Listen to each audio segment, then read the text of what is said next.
Audio release అయింది. తన తప్పు తెలుసుకొని అపాలజీ వీడియో కూడా చేసింది. అయినా కూడా అపాలజీ వీడియో నువ్వు అపాలజీ చేసినట్లేదు, సారీ చెప్తున్నట్లేదు, ఏదో డిమాండింగ్‌గా మాట్లాడుతున్నట్టుందని చెప్పి ఎన్ని ట్రోల్స్ అంటే, ఏడుచుతున్న వీడియోకి కూడా మీరు ట్రోల్స్ ఏసి చెప్పారు అలాగా. అపాలజీ చెప్పిన వీడియోకి కూడా మీరు ట్రోల్ ఏసారు. ఇప్పుడు చూడండి తన పరిస్థితి ఎలా ఉందంటే, హాస్పిటలైజ్ అయ్యింది.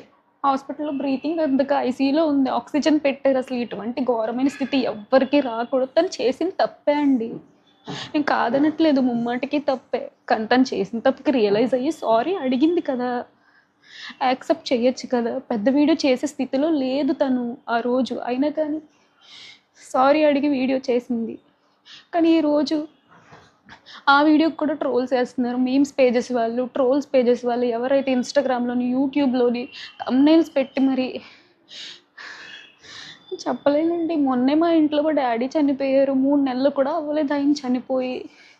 ఇంక ఈ బాధ తట్టుకునే ఓపిక, శక్తి కూడా మాకు లేదు. ఇంకో చావు మా ఇంట్లో జరగొద్దని నేను కోరుకుంటున్నాను.